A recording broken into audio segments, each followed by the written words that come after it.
नमस्कार. आज मी MP पाटील सरांच्या कविता शिकवलेल्या कविता आवडलेल्या या पुस्तकातील अरुण कोल्हटकरांची ष्ठाती प्रणप्रा हे प्रकरण वाचित आहे. अरुण कोल्हटकरांची ष्ठाती प्रणप्रा. उघडते महाद्वार, आत आत येतील की महार, येणार चोखा मळ्याची लेकरे, भरले विठ्ठलाच कापरे. देव झाला घामाघूम, म्हणे मला न्याय येथून, 420 शास्त्री देव पळवून नेला रात्री. तांब्यात घातला हरी, पळाले मागील दारी, पतित पावन जाहिरात, शेवटी दाखवलीस जात. आता तांब्यामध्ये लप, देवा तुझे तेच माप, तांब्यात अडकला प्राण, त्या देवाने धुवा गांड. झालंस इतका लहान, तुला काय सांगू दुसरे काम. उपहास, उपरोध, विपरीतता, मिथ सदृश कल्पकता, नाट्यात्मकता, नास्तिकता, प्रच्छन्न पाखंड, भाषिक श्लील अश्लीलतेच्या संकेताबद्दलची बेदरकारी अशा कोल्हटकरी वैशिष्ट्यांचा संमिश्र अनुभव देणारी ही कविता. पंढरपूर, तेथील विठ्ठल, त्याचे भक्त, चातुर्वर्ण्य यांच्या संदर्भात अशाच प्रकारच्या आशयशैलीचा अनुभव त्यांच्याच अशाच काही कवितांतून आपण घेतलेला असतो. पंढरपूरला जाऊन विठोबाला कळवा, तो बळवंत भुवा भडवा येतोय म्हणून. मुंबईहून कालच निघाला तांडा, 107 रांडा संगती आहेत. कबीराच्या मठात उतरतील बुवा, त्यांची चांगली सेवा झाली पाहिजे. चावाल्यांना सगळ्या आत्ताच सांगून ठेव, मंडळींना शेव गाठ्या फुकट. यांना सगळं फुकट, शेव गाठ्या पुरी भाजी, विठ्ठल म्हणतो माझी माणस आहेत. विठोबाच्या भेटी पंढरपुरी येणारे अस्सल बेरकी बळवंत बुवा आणि त्यांच्या सहितच्या तसल्या सर्वांना माझी माणसं म्हणणारा कोल्हटकरांचा तसलाच विठ्ठल. या विठ्ठलाच्या पूर्वावताराने मया सृष्टम म्हटलेल्या चातुर्वर्ण्याच्या गाढवाचा ग्रामीण ढंगाच्या लयकारीत घेतलेला कोल्हटकरी समाचारही आपण अनुभवलेला असतो. हे चातुर्वर्ण्याचं गाढव रस्त्यात मरून पडलं आडव, अहो मरून पडला आता, तरी अजून घाणत लाथा. मी वढून घेतो मढ, बस ते लागलं माझ्याकडं, तुम्ही घासेलट वरती वता, मी माचीस लावतो स्वतः. चातुर्वर्ण्याच्या गाढवातून निर्माण झालेल्या अस्पृश्यतेमुळे आणि वरील निरोप कवितेतील तसल्या विठ्ठलाचे चोख्या मेळ्याच्या लेकरांबरोबरचे जे विपरीत वागणं आहे, त्याचे उपहास उपरोधयुक्त चित्र प्रस्तुत कवितेत रेखाटले आहे. उपरोक्त दोन कवितांतील उपहास उपरोधापेक्षा या कवितेतील औपचारिक उपहासाचा डंख अधिक बोचरा अनुभव देतो, ज्यामधून कोल्हटकरी पाखंड वाचकांच्या प्रस्थापित भावभावनांना, पारंपरिक श्रद्धांना आणि शिष्टसंमत भाषिक संकेतांना उचकटवून टाकतो. या कवितेच्या 10 ओळींच्या पहिल्या भागात एक कल्पक नाट्यात्मक कथा सांगितली आहे आणि पुढील 8 ओळींच्या दुसऱ्या भागात त्या कल्पक कथेच्या संदर्भातच या कवितेतील निवेदकाच्या पाखंडी प्रतिक्रिया आहेत. दोन्ही ठिकाणी कोल्हटकरांच्या उपहास उपरोधाच्या बोचऱ्या टवाळीचा खास बाज आहे. कोल्हटकरांच्या काव्यनिर्मितीत अनेक परिचित कथामिथांचा अर्थपूर्ण केलेला वापर आपण अनुभवलेला असतो. या कवितेत ते स्वतःच एक नवीन नाट्यात्मक कल्पक कथा रचतात. ती कथा अशी. पंढरपूरच्या विठ्ठल मंदिराचे महाद्वार उघडते. त्या महाद्वारातून आता चोखा मेळ्याची महान लेकरे आत आत येणार या जाणीवेने मंदिरातील विठ्ठलाला कापरे भरते. काहीतरी विपरीत घडते आहे या कल्पनेने तो घामाघूम होतो, घाबराघुबरा होतो. मला इथून न्या, मला इथून न्या अशी घाबरलेली हाकाटी करतो. मग 420 शास्त्री धावत येतात. त्या हरिविठ्ठल देवाला तांब्यात घालतात आणि रातोरात मंदिराच्या मागील दारातून त्याला पळवून नेतात. अशी ही गमतीदार गोष्ट. कोल्हटकर रचित कल्पित विडंबन कथा. अशा कथेचा जन्म कोणत्या मनोभूमीतून झालेला संभवतो? ज्या मनोभूमीत ज्याचा भाव नाही डोंगा असा चोखामेळा हा त्यांच्या अभंगवाणीतून रुजलेला असतो, अशा मनोभूमीतून या कथेचा जन्म संभवतो. जोहार मायबाप जोहार, तुमच्या महाराचा मी महार, गही वरुनी चोखा उभा महाद्वारी, जनक तू माझा जननी, न पाहे उंच नीच याती कुळ, स्त्री शूद्र चांडाळ सरते पायी. उच्च नीच याती कुळ स्त्री शूद्र चांडाळ असा कोणताही भेदाभेद लक्षात न घेता भक्ती हेच प्रमाण मानणारा विठ्ठल आहे असे मानून त्या विठ्ठलाला महाद्वारामध्ये उभा राहून जोहार मायबाप जोहार करणारा तो चोखामेळा एखाद्या कविमनात रुजलेला असतो. त्यामध्ये या कथेच्या पहिल्या 3 ओळींच्या निर्मितीचे स्फुरण संभवते.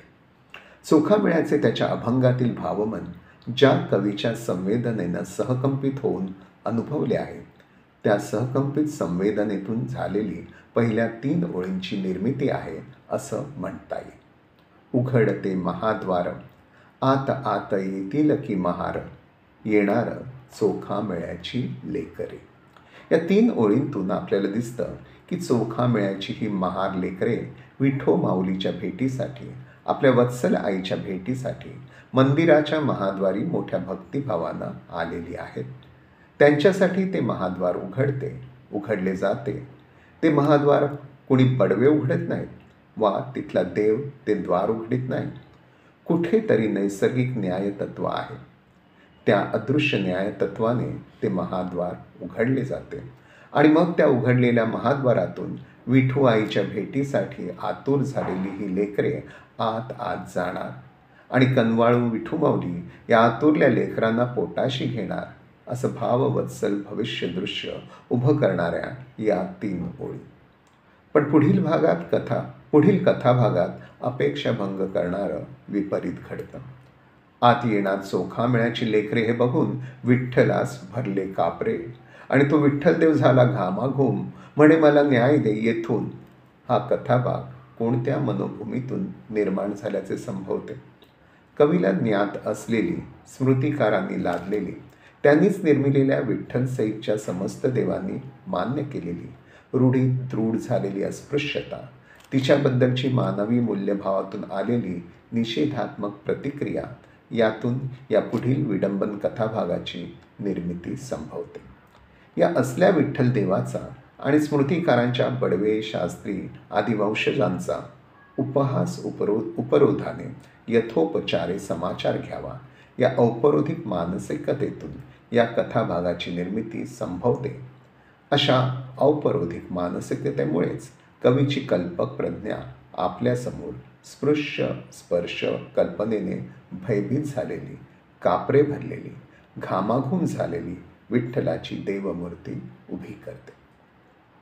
मनुवादी स्मृतिकारांनी रूढीग्रस्त समाजाने आपली घरे, आपली गावे, आपले पाणवठे, आपली मंदिरे, मंदिराची महाद्वारे, त्यामधील आपली दैवदैवते या सर्वांपासून या चोखामेळ्याच्या लेकरांच्या स्पर्शाला ओंगळ ओंगळ, विटाळ विटाळ म्हणत बहिष्कृत केलेले असते. त्यांच्या स्पर्शाला भीतीचा ओंगळ स्पर्श दिलेला असतो. नाही देह शुद्ध याती अमंगळ, अंग संग कोणी जवळ न बैसे, अवघ्या वर्णा माझी ही न केली जाती, विटाळ विटाळ म्हणती क्षणोक्षणी, कोणी अंगीकार न करती माझा, दूर दूर हो जा अवघे म्हणती. ही जी रूढीग्रस्त समाजाकडून त्यांची विटंबना होते आणि त्यांच्या महारोगी सदृश स्पर्शाबद्दल जी घृणेची आणि भीतीची भावना असते, तीच भीती घृणेची भावना त्यांच्या विठ्ठल देवाचीही असते. त्यामुळे ती महारमांगांची लेकरे महाद्वारातून आत येऊन मला ओंगळ वाटणारा तो स्पर्श करणार, या भयग्रस्त कल्पनेने त्या विठूला कापरे भरून तो घामाघूम होतो. मला येथून न्या, महारमांगांच्या ओंगळ विटाळ स्पर्शापासून मला वाचवा, मला कुठेतरी न्या रे, अशी तो घाबरटलेला आकांताची हाकाठी करतो. लागलीच अवतीभोवतीचे 420 शास्त्री समाजविघातक रूढीचे लबाड ढोंगी रखवालदार त्यांच्या विठूच्या मदतीला लगबगीने धावून येतात आणि रातोरात त्या मंदिरातून त्याला तांब्यात घालून मागील दारातून पळवून नेतात. ही मनोची 420 पिलावळ मूळ विश्वव्यापक ईश्वराला एवढं संकुचित क्षुद्र करतात. त्याला तांब्यात घालून त्याचं तांबुटलं करतात. विशाल विश्वात पसरलेल्या माणसांपासून छोट्या संकुचित बुरसटलेल्या विश्वात घेऊन जातात. पहिल्या भागातील ही विडंबन कथा संपली. दुसऱ्या भागात या कथेबद्दल या कवितेतील मीच्या उपहास उपरोधयुक्त झुमऱ्या प्रतिक्रिया आहेत. ज्याला भाववत्सल माणसाचं लेकराचं स्पर्श ओंगळ वाटतो, अशा त्या तांब्यात लपून तांबुटलं झालेल्या विठ्ठलाच्या अमानवी वृत्तीबद्दल या मीच्या प्रतिक्रियांमध्ये तेवढाच ओंगळ झोंबरा तुच्छतेचा डंख आहे. या विठ्ठलाने पतित पावन अशी स्वतःची जाहिरात अनेक संतांच्या अनेक अभंगांच्या माध्यमातून केलेली असते. खटनट यावे शुद्ध होऊन जावे, चोखामणी ऐसे नामाचा महिमा, उद्धरा अधमा स्त्री शूद्रा, अशी त्या चोखामुखी द्वाराही त्याची जाहिरात झालेली असते. या पार्श्वभूमीवर या विठ्ठल देवाचं इथलं वागणं बोलणं पळणं कवितेतील मीच्या मानवी मूल्यदृष्टीत निषेधात्मक ठरतं. तो असल्या विठ्ठलाशी द्वितीय पुरुषी संबोधनी अरे तुरीच्या तुच्छतापूर्वक भाषेत बोलू लागतो. पतित पावन जाहिरात शेवटी दाखवलीच जात, आता तांब्यामध्ये लप देवा तुझे तेच माप, झालास इतका लहान तुला काय सांगू दुसरे काम.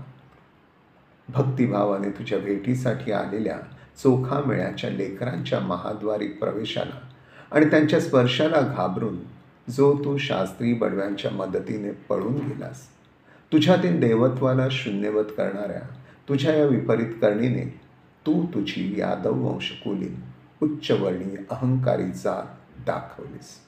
वरवरच्या मुखवट्यात सर्वोद्धारक अशी साळसूद दिसणारी पण पोटात मात्र दडलेली शास्त्री बडव्यांचीच वर्णवर्चस्वाची वृत्ती दाखवलीस.